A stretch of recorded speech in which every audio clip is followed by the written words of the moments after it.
On today's show, we interview Compaq's employee number 104. Yes, the massive company Compaq, their 104th employee of all time, Karen Walker.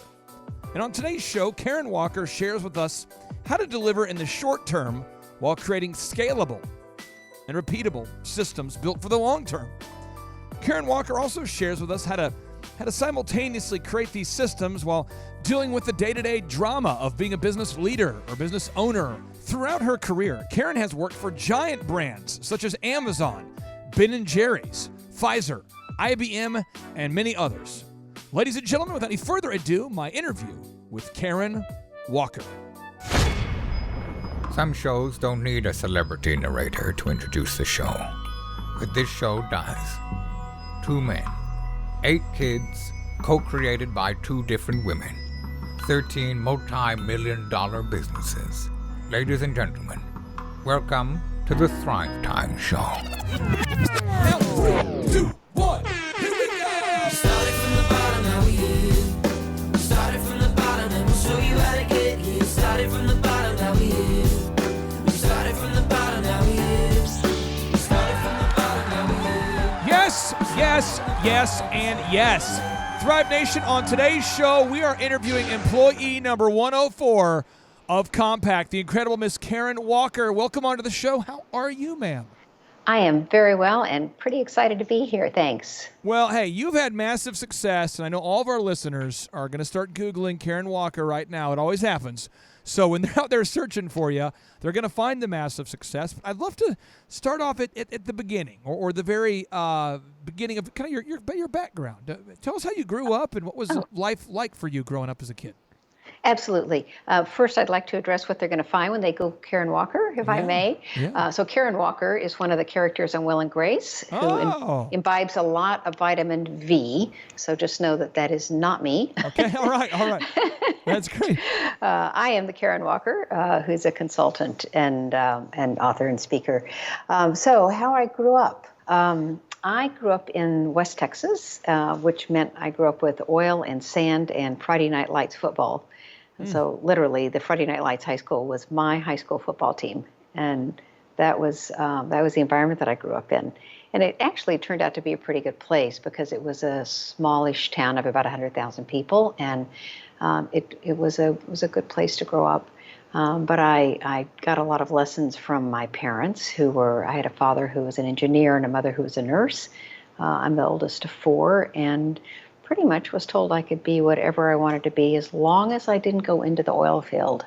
That was the only time they told me no, and as well as having to stop playing football in the 3rd grade. So those turned out to be pretty wise counsel from my parents. Did you want to go into the oil fields? Well, yes, I did. Wasn't like a dream that I had to go into the oil fields, but when I was in college getting my engineering degree, I definitely interviewed with oil companies. And sadly was told because I was a woman, I couldn't go to work. Some of them told me that. But then my parents also discouraged me from pursuing it. And it turned out I am a much better fit for tech. And so that turned out all right. Now, I'd love for you to share with the listeners about your educational background that ultimately, led to your success. What kind of a schooling did you have after high school? Yeah, so I was really good in math and science, and my father was an engineer, and so I went into engineering. I got a degree in engineering from Texas A&M, and I never really used much of that in terms of sort of the formal engineering portion of it, but what I got out of it that has been so amazingly useful to me in ways I didn't comprehend at first is that it taught me how to think in a way that's sort of disciplined and logical, that has been very, very helpful to me in my career. And after my graduation from there, I know we'll talk about my work in a bit, but I also did some MBA studies at a University of Houston, which I got about halfway through, and then I had the big job at Compaq and didn't finish. And then I did some additional studies at Columbia University during my time in New York. I'd like to ask you about learning how to think. I've heard a lot of people, a lot of great guests we've had on the show. I mean, Wolfgang Puck and yourself, and we've had the founder of Ritz-Carlton, and so many people talk about hey, this particular education taught me how to think. Could you explain what it means? Because you're obviously good at thinking. you know what you're doing. But just for someone out there who's our average listener is an entrepreneur, or they want to be. What does it mean to be a disciplined thinker in your mind? Yeah, so for me, and this has been a sort of a lifelong process of learning all this, but starting with just understanding that there are many different perspectives and variables about any situation that you're looking at, and having a way to sort of sort out the wheat from the chaff in that case, and then being able to make sure that you have done all that you can do to minimize the blind spots. And there are ways to do that in engineering where you would have a safety factor. So you might double your answer by 2 or 5 or 10 to make sure you have enough safety built in. But in the rest of the world, when you're making a decision, just making sure that you have diversity of opinion, making input into your decision, that you're clear about what success looks like for the decision that you're making. You're clear that it's an important enough decision for you to be spending time on it. And that you have done enough to make sure, one more time, that you have minimized those blind spots, because I think that's the thing for most entrepreneurs and business people that we're most afraid of, because if we know about an issue, we'll deal with it. It's the stuff we don't know about that's scary. That is wisdom right there. I want to put that on a shirt. Probably take that whole paragraph and put that on a shirt. I'll tell you what, can't wait to transcribe this. Now your story. Before joining Compaq, I want to talk about your story leading up to joining Compaq. How did you get into Compaq? How were you able to join that organization?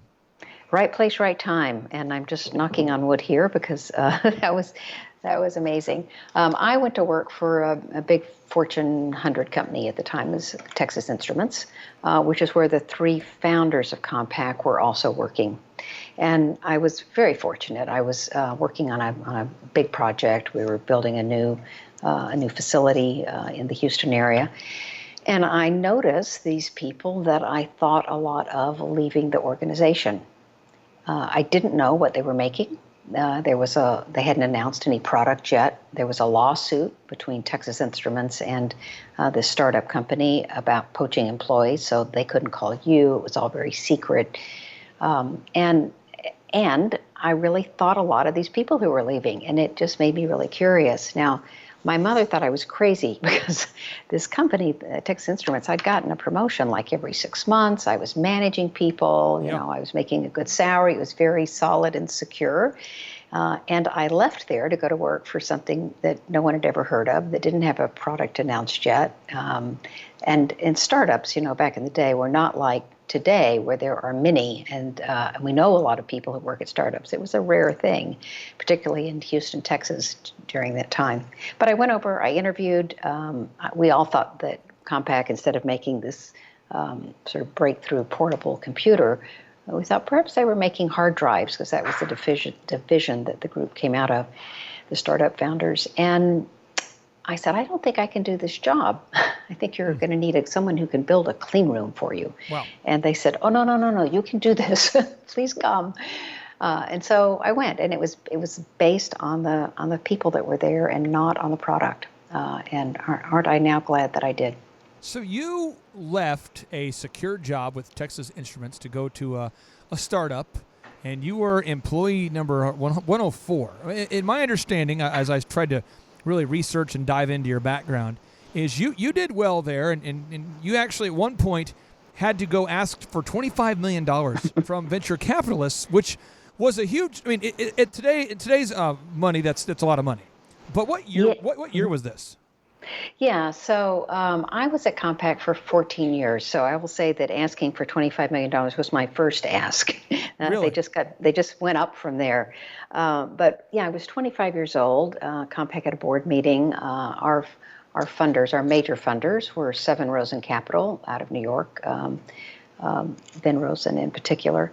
And, I was really nervous, but we needed money because we were growing leaps and bounds, and we had to have facilities. So my job, I was vice president of operating services, which was all the physical infrastructure for the organization.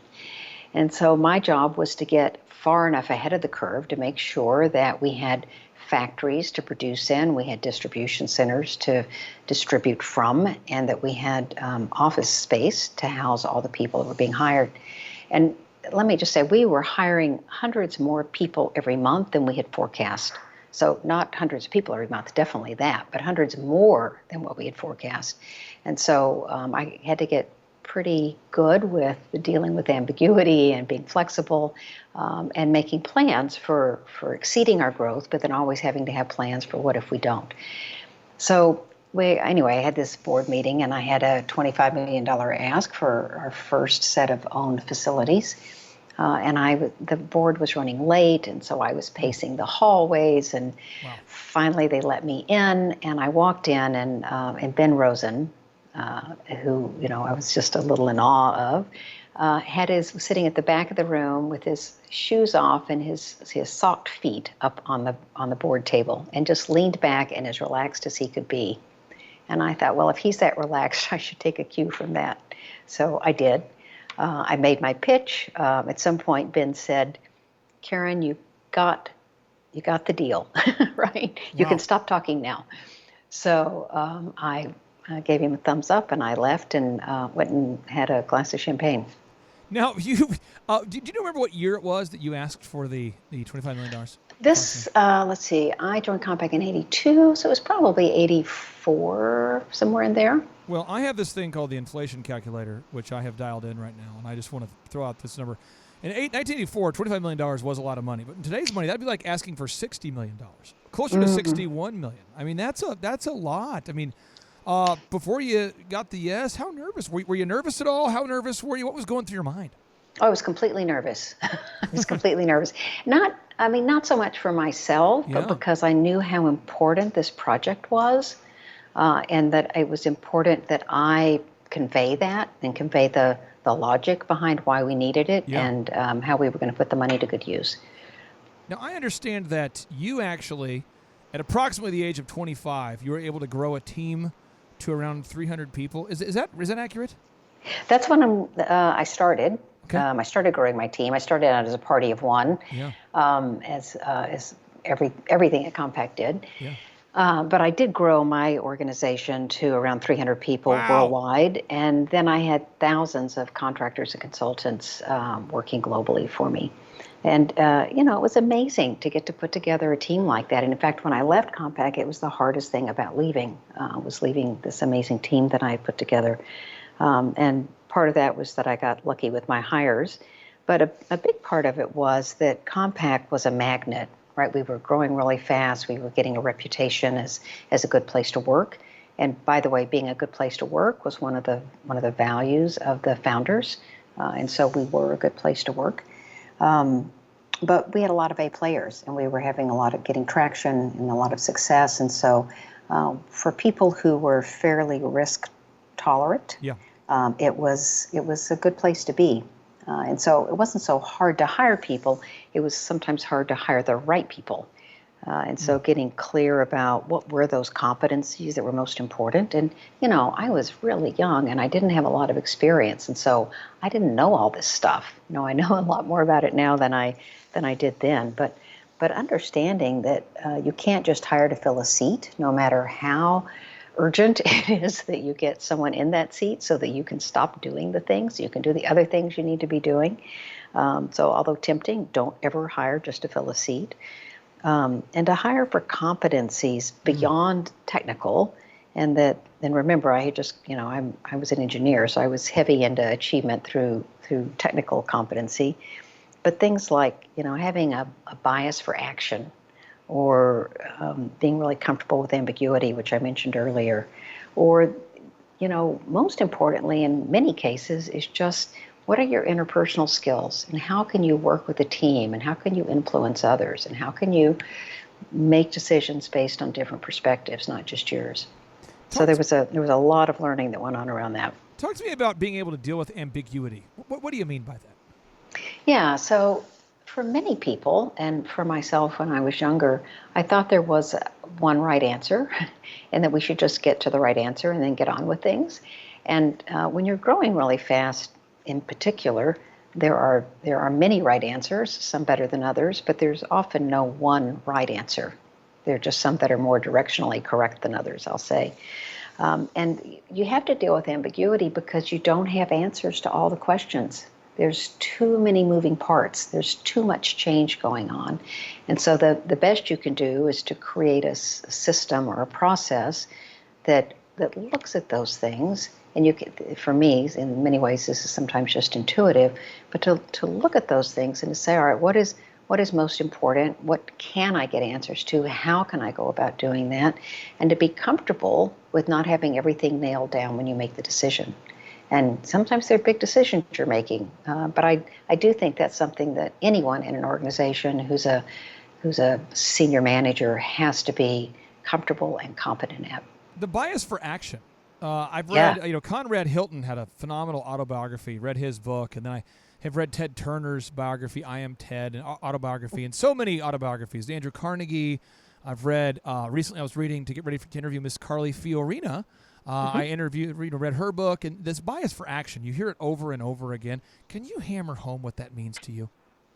Yeah, it means that my preference is to do something, right? Right.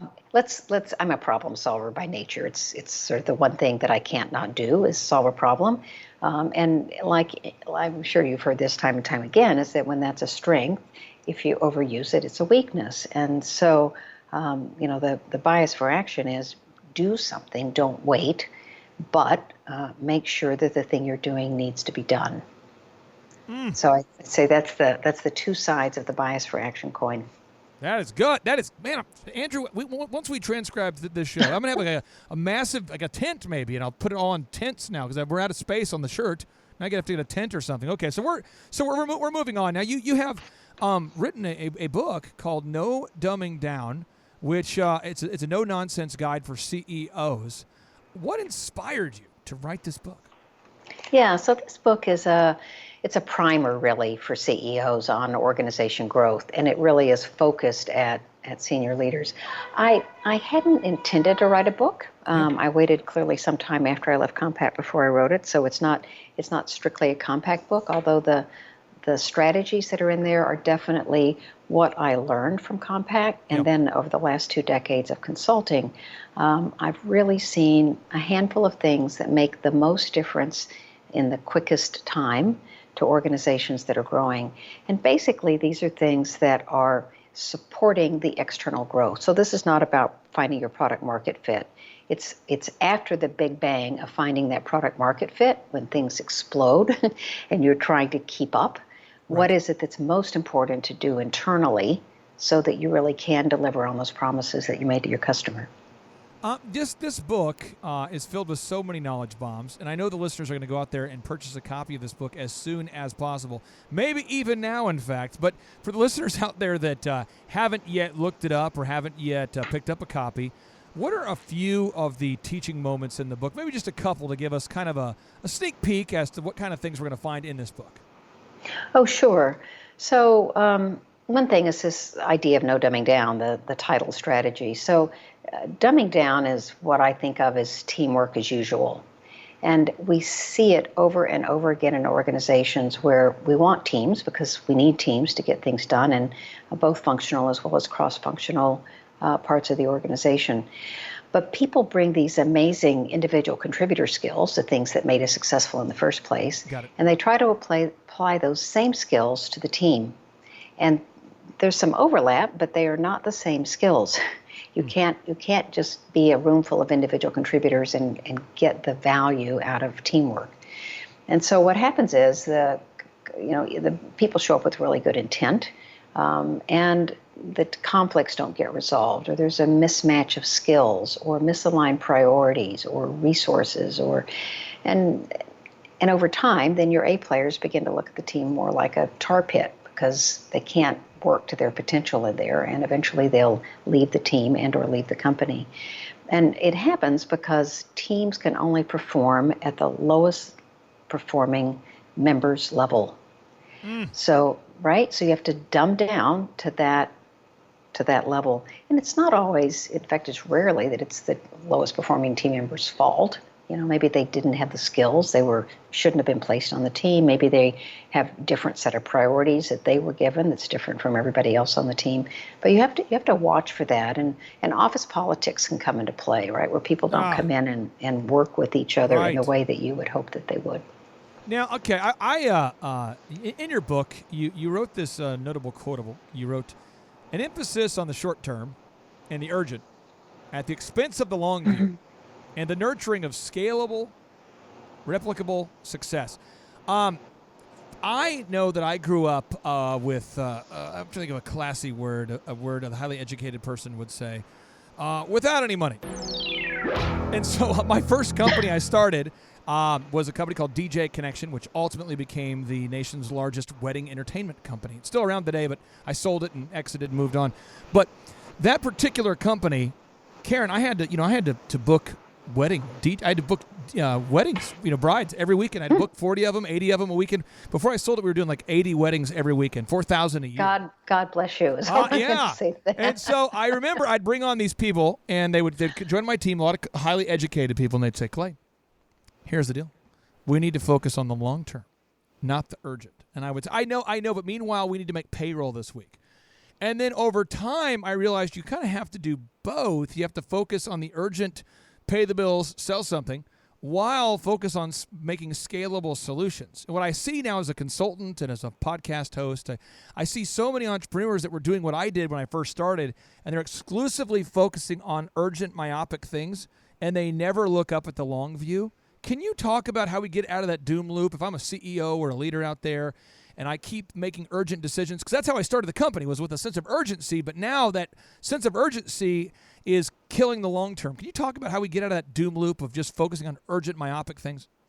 Yeah, well said that you have to do both, right? But what happens is, and clearly, an organization will suck as much time from you as you will give it. Doesn't matter if it's your organization or someone else's. But if you are in an organization, that organization will take as much from you as you will give, particularly if it's in growth mode. And we can't spend our days running from meeting to meeting playing whack-a-mole. Do you remember the whack-a-mole game? I do. I was very good at whack-a-mole. Bow, bow, yes. bow. Yes. All right. So that's what I see many senior leaders in organizations, and in fact, many people in organizations doing all day. They just run from meeting to meeting, whacking moles, which feels pretty good, right? We're solving a problem. And then there's another mole that pops up someplace else, and we run off to do that, and we run off to do that. But we never step back, or we do it rarely. Maybe it's the annual strategy retreat, to sort of look at the bigger game.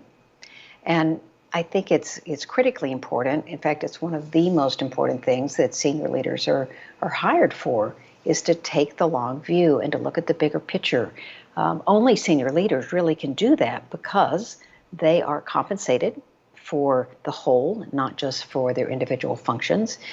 They have access to information that other people in the organization don't have. And they can see things coming from the outside if they'll pick their heads up long enough to do it.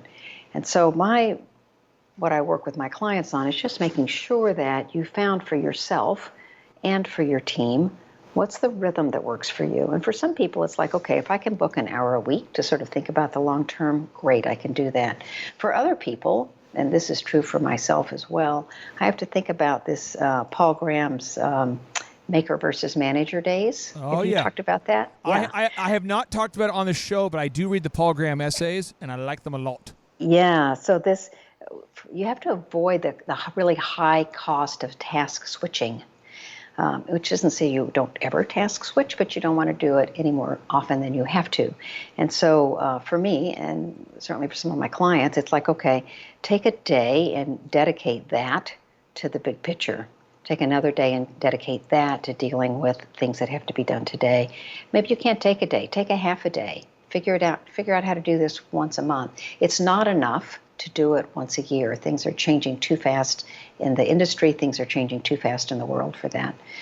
So with many of my clients, we take a day a quarter, and we take the senior team off site, and we see, all right, what happened? What were we expecting to happen? What actually happened? And what has changed that might impact our plans going forward? And, one day out of a quarter is not too much time to be spending on the big picture. Now, this is if I can, I want to share with you what I see a lot of clients. You work with executives and high-level business owners, and I work with a lot of small business owners. And this is what, and let me define small business. 50 employees or less, Karen. So 50 employees or less. And this is what I see small business owners doing before we can help them. They will be mentally in a meeting with you, let's say, but they're mentally not present. They're physically with you in the meeting, but they're not mentally present because they're responding to somebody who just complained about their product on Google immediately. And then somebody who just complained about their product on Amazon. And then somebody who just told them they love their product on Amazon. And then somebody who just said, we really love your product on Facebook. And they live in this urgent reactionary zone. And so it got me looking into it and researching it. And according to Psychology Today, the average American now has over 91 interruptions per day from their smartphone in a typical workday.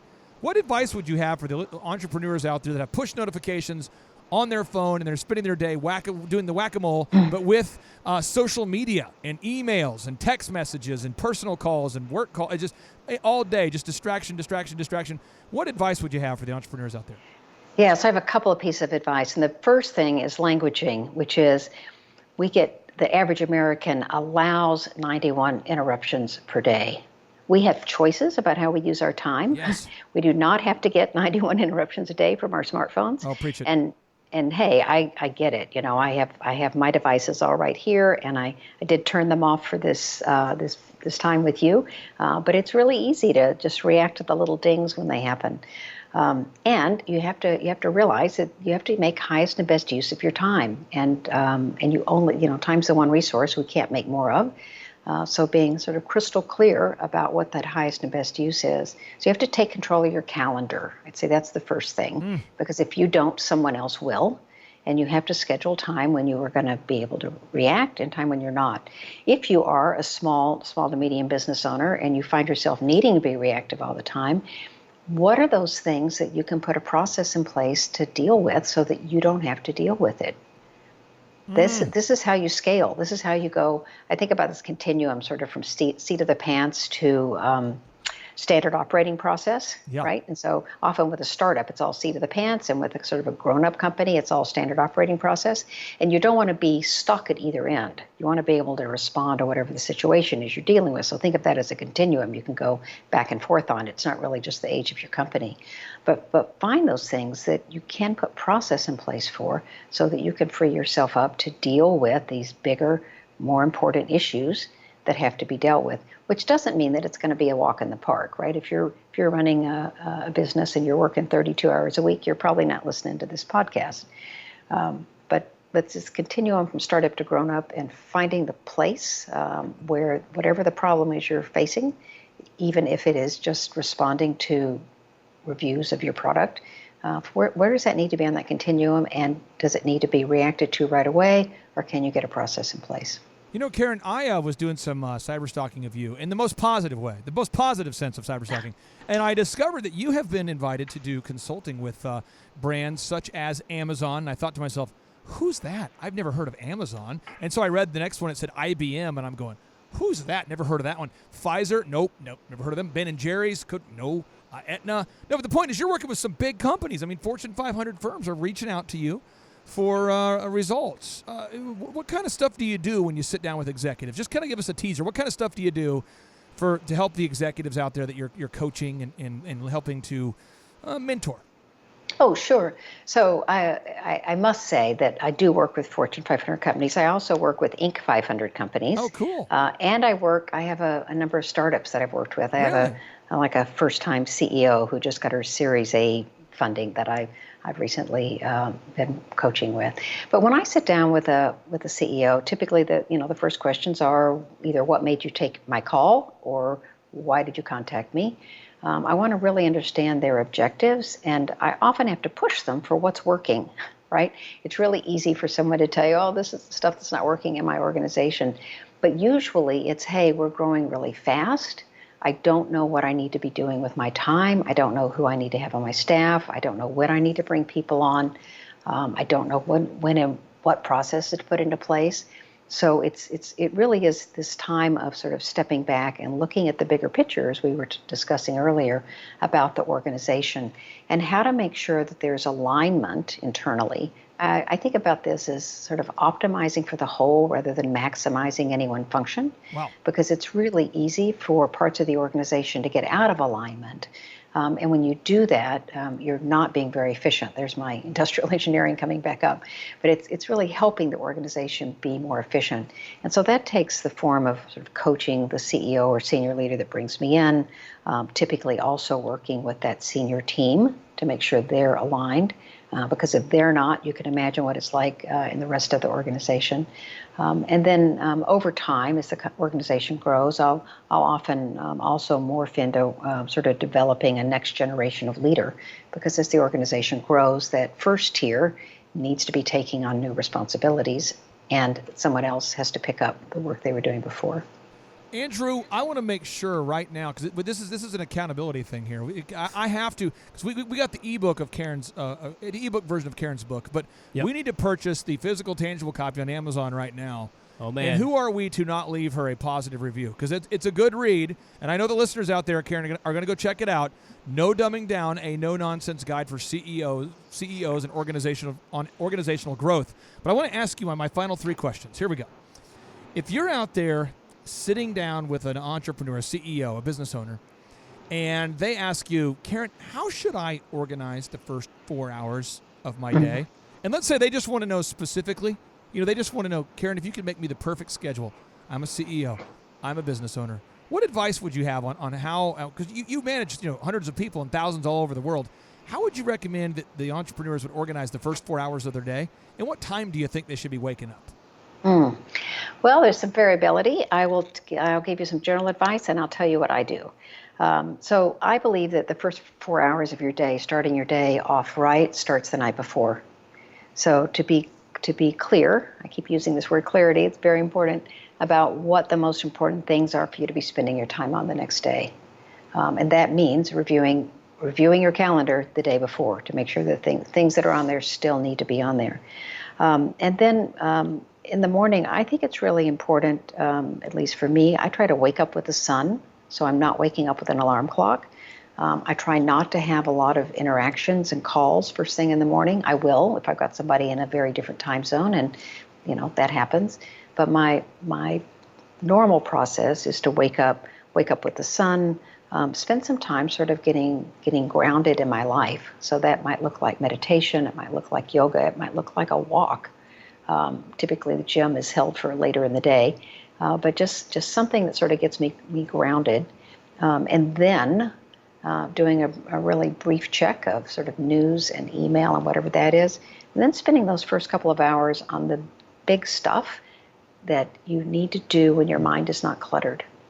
That can be calls with other people, but that should be on big topics, right? This is not the time of day to go through the 300 emails that came in overnight. Just do a quick smidgen of work there and then move on to something bigger and more important. Now, you are a person who's very well read. Is there a certain book, that made a big impact on you? Is there a certain book that you read where that really helped change or frame the way that you managed those hundreds of employees and those thousands all over the world? This is the hardest question you've asked me. If we were on video, you would see a wall of books behind me. I love it. I have many books. So can I give you 2 books that made a big difference for me? You give me your top 10. I mean, you're the guru. You have the floor. All right. So one book that really made a difference is a book called Dialogue by William Isaacs. Okay. And the premise here is that often when we're having conversation with people, we just fall into debate. So we fall into debate about who's right and who's wrong. True. And often we're trying to compete and come out on top because we're all competitive, achievement-oriented people. And his model is all about how to get into dialogue so you can sort of suspend that position and you can understand where the other person's coming from. Now, do we have time or need to dialogue on every single conversation we have? We do not. But when you need it, you need to have the skill set. So I'm a big fan of the dialogue book. I would say another business book. Yeah. Maybe there's a book called The Elements of Power by Terry Bacon that I'm a big fan of because I didn't realize I'm very achievement motivated and I have pretty low power needs. And I didn't realize there were many different kinds of power in an organization. And he lays them all out really well. There's a self-assessment to sort of see not only where your strengths and development needs might be in terms of power, but also for your job, what might be the most important forms of power to focus on.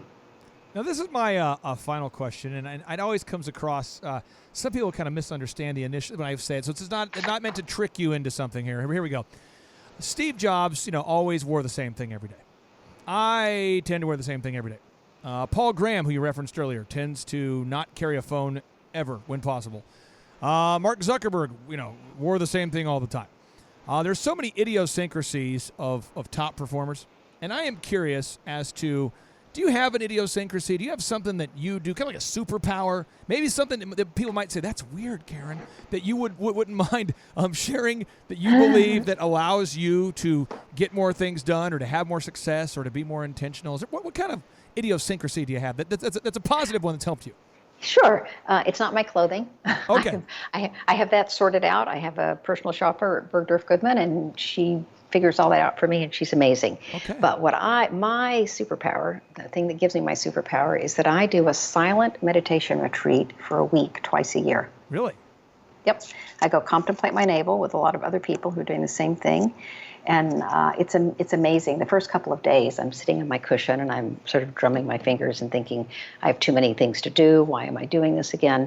And then by the third day, that all goes away. And the clarity of my mind when I leave those retreats is incredible.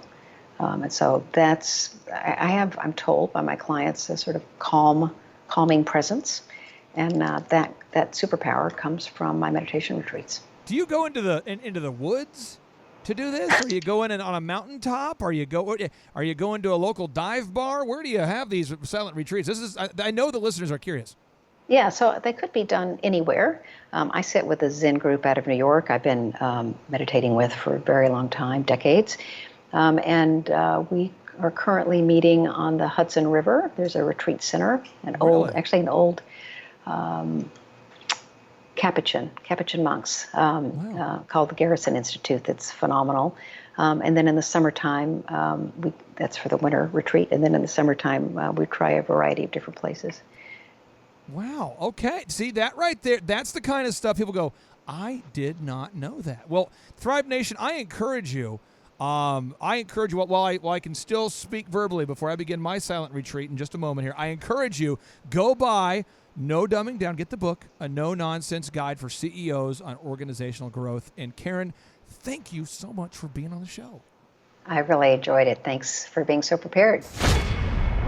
Thrive Nation, if you are out there today and you feel like you just are struggling to work on the business while treading water and working in the business, you are not alone. And I would encourage you to take advantage of this opportunity to book your tickets to our next in-person Thrive Time Show workshop. Because at the workshop, you can meet people out there just like you who've been diligently applying the principles we teach on a daily and weekly basis, and they're growing their companies. They're getting better, not overnight, but they're getting better 2% a week, 3% a week, 1% a week. And these people now have built multi-million-dollar companies. You're going to meet people out there just like you, the kind of sick freaks who wake up at 6 in the morning, 5 in the morning every single day to work on their business, and then they go out there 9 to 5 and work in their business. You're going to meet people that have created massive time freedom and financial freedom as a result of diligently implementing the systems and processes that we teach here on a daily basis. And to encourage you and to let you know that this is real and something that you can actually do, I would encourage you to listen to the following testimonials from real people out there just like you who've implemented the systems while going to thrivetimeshow.com. So listen to these testimonials while checking out thrivetimeshow.com, and then click on the conferences button. Because when you click on the conferences button, you're going to find over 1,000 additional testimonials delivered via video. You're going to find thousands of reviews from iTunes to Google. You're going to find real people out there just like you, and you can hear what they had to say about their experience attending the in-person Thrive Time Show workshop. But listen to this next testimonial. It is a game changer. Now, Dr. Breck, talk to me about since you've worked with Tim the last about year and a half, 2 years, about a year, just over a year now. What kind of changes have you made, and how has it impacted your overall profitability or growth? Well, I'm happy to report that December of 2018 we had our highest grossing month, so I'm super excited about that. Ever. Whoa, that deserves. You know what? That deserves Wins of the week. That's a win of the week. Dr. Breck celebrating a sales record here. A new year. A new you. How is it possible? He's a diligent doer. So what kind of practical changes have you made? Oh man. Well, we had to look at our price structure. So we have to be honest with the value and what it costs to deliver services, and we can't continue to give away services for free or losing money on them. And so that was one of the big steps.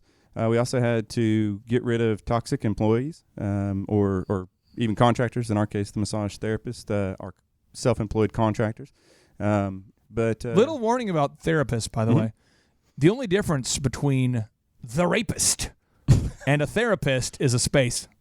Yeah. Just think about it. Okay, back to you.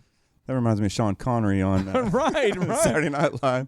Right. Now, okay, so other changes you've made this year. What other changes you made? You fixed the pricing. I was non-existent on our SEO. I mean, search I engine. literally is non-existent. Not findable. I mean, you may have found me if you put my name in exactly spelled correctly. You might have found me on like 20 pages back. Got it. But now you got all the content, all the tags, all the Google reviews. Yeah. So that all started from scratch, and we now have like 257 reviews, and we're climbing the Google search engine each day. So. I was doing a search for you. Was it yesterday? And I think you were over 250. Let me pull it up real quick. 257. You're right. 257 Google reviews. And so, are you having people that are finding you online now? Yes. And that's a nice new thing. People come in and are like, "Hey, I saw your reviews." Are you really? up? Are you up 10% more than last year? 20%? What percentage are you up now? We're up. So it fluctuates a little bit, but I mean, literally from like a year and a half ago to now, we're up double. Double. Yeah. Now, have you changed or improved your sales scripting or your sales processes at all? We have. Yeah. We very intensely went over a lot of scripting and things, but then also we do have a no-brainer offer. Yeah. And so the conversion aspect of that to go from, hey, this is all free to, I do expect you to pay me at some point, getting a better conversion script for me to work from has also been very helpful. And then you, from an HR perspective, hiring people, I'm not going to put words in your mouth, but most clients we've worked with, most doctors we work with before, business owners, before they come into our program, have a hard time finding good people. And then after they're in the program, that's usually not a problem anymore. Right. Is that the case with you? Are you doing good on finding people, or how have you changed your recruitment process? Yeah, so just before starting working with Tim, we had some change up and some people left on their own accord, and they were about to have that conversation anyway, so it worked out. Nice timing. So we've brought on some great people in the last year, and now we're operating from a totally different way of thinking about that, with not being held captive and a hostage in my own office. And how do you feel now? I mean, do you and your wife, does it feel better? Do you have more pride about the business now that you're more profitable? Do Absolutely. You feel? I mean, on a daily I see basis, the difference in her eyes too. Really? Yeah. I've been a doctor for the last 15 years, but to be a successful doctor's kind of a little better. Right. And so I needed the tangible action steps. Like, give me a task to do today that I can put my hands to work on doing that. But I mean, I had to borrow money from family members. Thank you, Dad. Big shout out to your dad. Thank you. I owe you. I mean, it was tough on my wife. She's a school teacher, and we were living paycheck to paycheck every month, trying to rob Peter to pay Paul. Got it. And not fun at all. And you're a doctor. You're a chiropractor. Yeah, it's embarrassing. My name is Elizabeth Walker. I'm from Tulsa, Oklahoma. I own a business, Nook and Cranny Homekeeping, LLC. I heard about the Drive Time Conference on the radio show. I was looking to learn pretty much anything there is to learn about business. I'm a new business owner, less than a year. So I really needed to know everything about everything.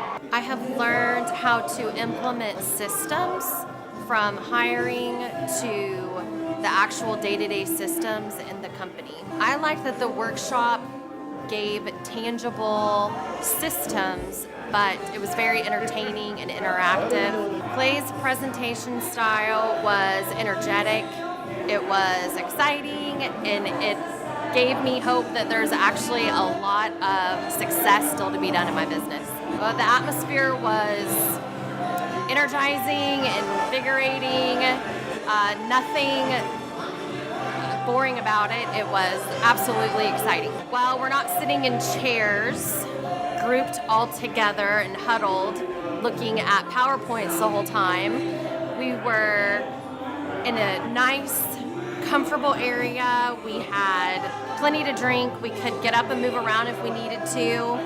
We could interact with each other. People are missing out on concrete examples of how to run their day-to-day business. Very simple things. And maybe that's the biggest thing I've learned is that this can be simple, and I think that's what they're missing out on. It's the smartest thing you could ever do. But I always warn people before. I've actually sent people over, but you have to sell out. You have to believe, and when you do, you will see amazing things. It's been a game changer, really has, and I recommend it to everybody. I mean, everybody needs it. I don't care. I mean, there needs to be an employee coach, to be honest with you. So it's an amazing journey. Well, Chuck, I'm going to let you have the final word on this, but I will just say we have a coaches meeting every single day with all the business coaches, and that coaches meeting starts typically at 6 a.m. on Tuesday, Wednesday, and Thursday. So every Tuesday, Wednesday, Thursday, it's at 6 a.m. Right. And on Mondays, it's at 7 a.m. Correct. And the purpose of that, Kevin, is to have wins of the week. We start off the meeting by sharing wins. Any client that had a big win, we want to share in their success. The second is if a client is stuck or they're unable to execute or get something done, we want to, as a team, as a family, as a coaching program, to discuss where the client's stuck and figure out the best plan to help them get unstuck. And that's why I'm in each of those meetings. And I also help make all the paths for all the clients. And Erica's had nothing but great things to say about you. And I just want to ask you this before I give Eric the final word.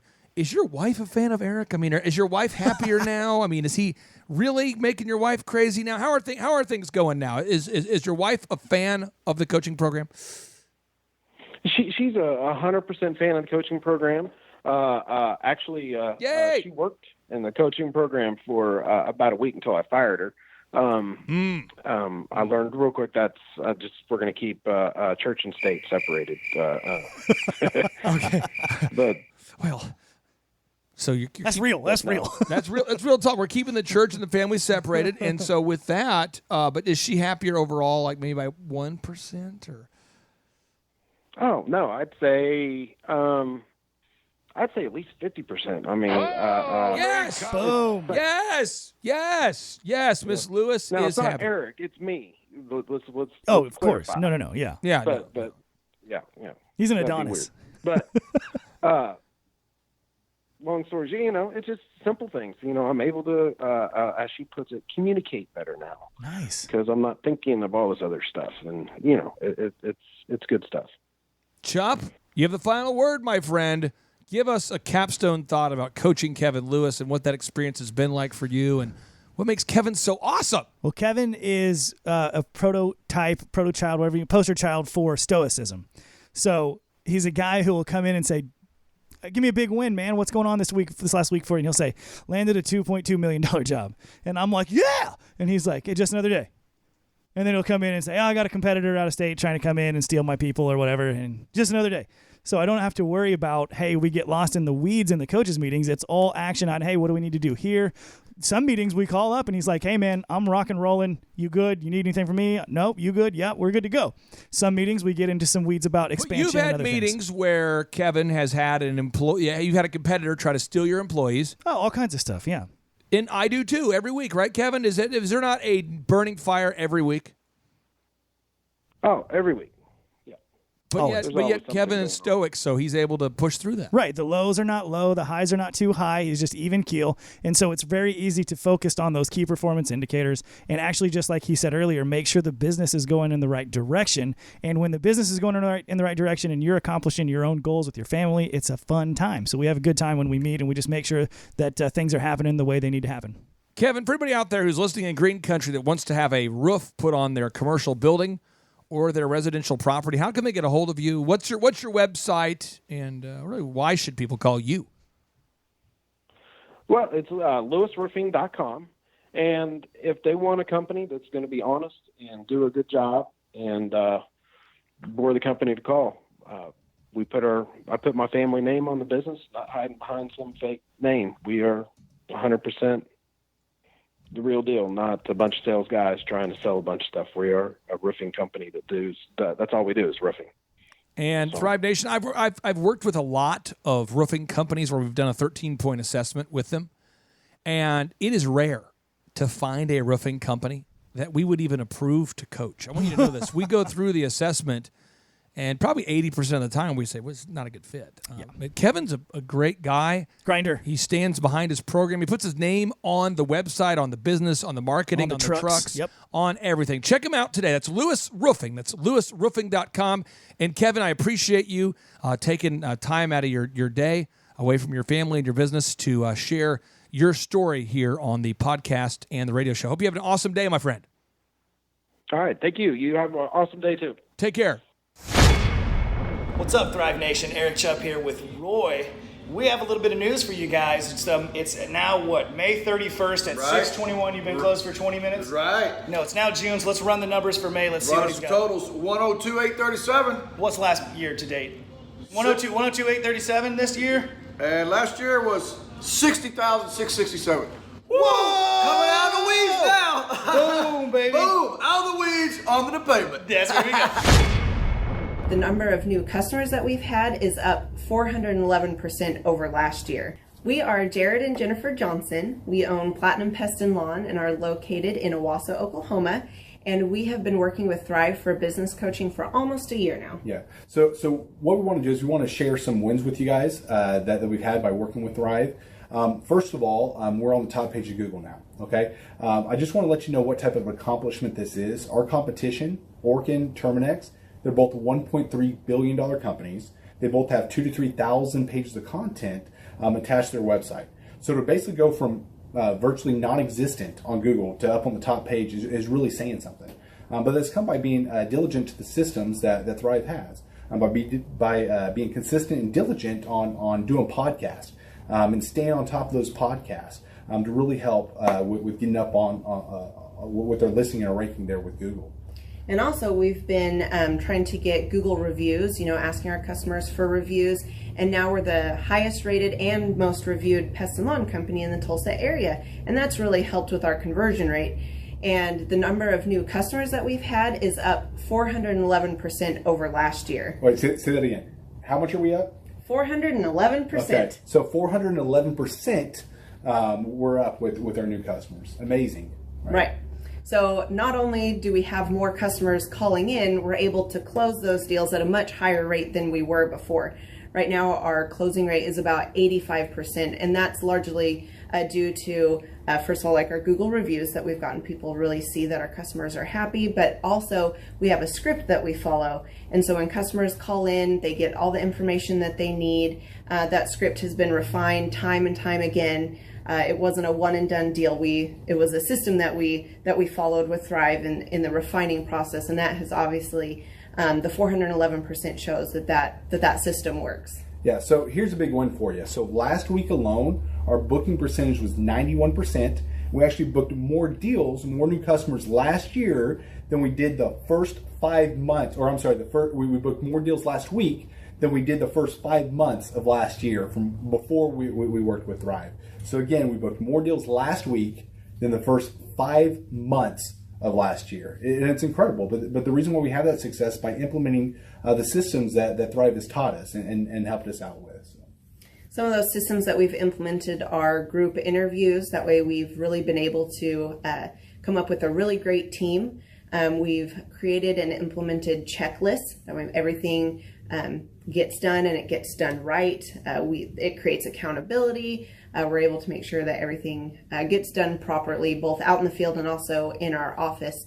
And also doing the podcast, like Jared had mentioned, that has really, really contributed to our success. But that, like I said, the diligence and consistency in doing those and that system has really, really been a big blessing in our lives.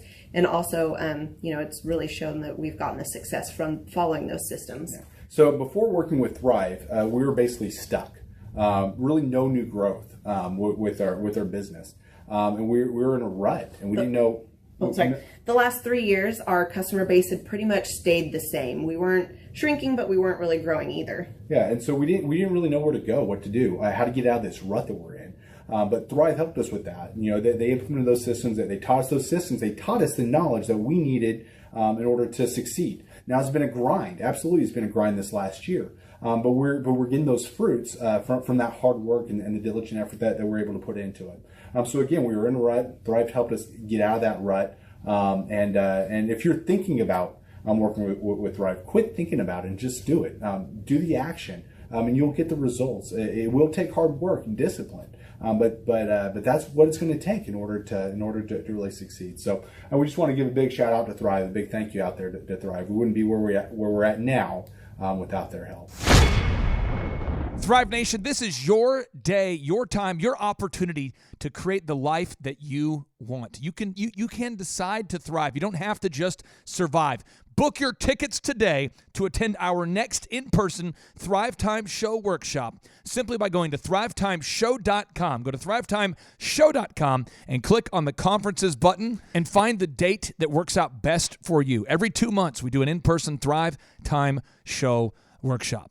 My name's Clay Clark, and we like to end each and every show with a boom. And so now without any further ado, 3, 2, 1, boom!